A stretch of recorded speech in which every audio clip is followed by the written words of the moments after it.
Merci beaucoup d'être avec nous pour ces quelques minutes ce matin. Du coup, déjà, est-ce que vous voulez juste brièvement un peu vous présenter, puis expliquer voilà ce que vous faites au sein du cabinet Archer, et puis quel type d'opération vous réalisez?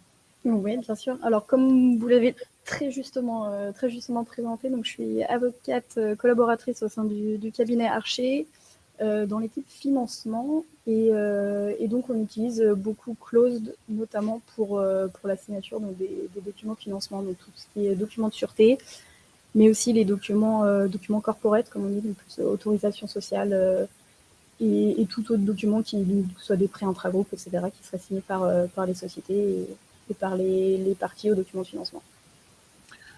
Est-ce que vous pourriez nous dire si donc le cabinet, en termes un peu de type de signature utilisée, est-ce que vous avez un peu des règles que vous appliquez, ou est-ce que c'est plutôt lié à des considérations plutôt pratiques? Alors, on est par défaut, je dirais, on utilise la signature avancée et sur demande des clients, et parce que c'est vrai qu'on a notamment certains clients, donc des banques, Mhm. qui effectivement vont exiger une signature électronique qualifiée. Et donc dans ces cas-là, on va utiliser la signature qualifiée, ouais, qu'on va préparer un petit peu en amont.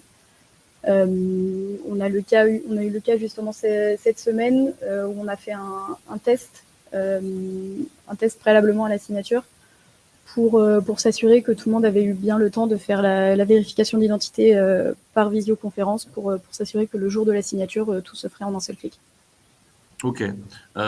Et alors, par rapport un peu je dirais, à l'interface de Closed et finalement à l'utilisation, est-ce que finalement c'est des choses qui voilà, un peu dans ce workflow qu'on propose, est-ce que c'est des choses qui vous estimez en fait, moi, je sais pas, vous gagnez pas mal de temps par Ouais. rapport à d'autres prestats. Est-ce que vous parlez un petit peu du coup de vous, votre expérience de Closed et de comment ça se passe? Oui, alors c'est vrai que ça nous fait gagner énormément de temps et c'est aussi très pratique, ne serait-ce que pour la gestion de tous les jours, voire les semaines avant la signature, parce qu'on utilise Close aussi avec l'option de checklist qui permet Ok. donc nous de mettre vraiment toute notre liste des conditions préalables qu'on va intégrer dans Closed et on va donner accès après aux parties prenantes qui vont directement télécharger les documents qui doivent nous être remis au titre des conditions préalables. Avec l'interface, on peut très facilement montrer si le document est en cours de revue, s'il a été validé, s'il a été refusé, etc. On peut aussi extraire directement aussi justement l'état des documents. Justement, donc on extrait la liste des conditions préalables qui permet de très rapidement donner une vue d'ensemble à toutes les parties sur où en sont toutes les conditions préalables. Et c'est vrai que l'interface Close nous fait beaucoup gagner de temps aussi parce qu'on va préparer les documents à signer en amont de la signature elle-même, donc placer les balises comme vous l'avez montré tout à l'heure, et qui permet du coup, voilà, au jour de la signature, de simplement lancer la séance de signature. On peut également lancer les documents un par un si on ne veut pas tous les lancer d'un seul coup, qui permet aussi de vraiment de gérer chaque document et chaque signature comme ça, c'est très efficace. Et on a eu de très bons retours aussi de la part de clients parfois qui ne connaissaient pas forcément Close. On leur a donc invité à s'inscrire très rapidement sur la plateforme et qui nous ont fait des bons retours en disant justement c'est vrai que c'est assez efficace. Ils ont l'impression, je pense, d'avoir plus la vue sur le document que simplement avec un lien DocuSign qui leur est Ouais. envoyé en dernière minute.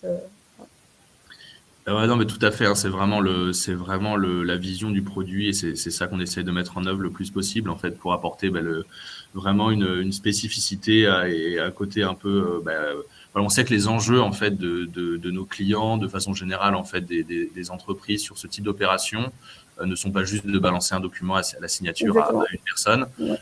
Et donc, c'est vraiment de créer, en fait, cet espace sécurisé, rassurant, mais aussi qui permet, in fine, de donner une vraie expérience utilisateur à vos clients et à vos partenaires, et où en fait finalement on essaye, nous, dans toutes les entreprises, dans les cabinets de conseil, etc., d'apporter le plus de valeur ajoutée à nos clients, mais finalement parfois avec des outils qui eux ne vont pas refléter cette valeur ajoutée là. Et donc voilà, c'est vraiment aussi quelque chose qu'on essaye de créer, de dire j'apporte un bon service à mes clients, mais en plus je suis content de les inviter sur une plateforme Mm. où ils vont apprécier ça, et ça me Mm. permet aussi, moi, en tant que professionnel, de montrer une bonne image et d'avoir un avantage compétitif, quoi. Exactement. Non, c'est très apprécié.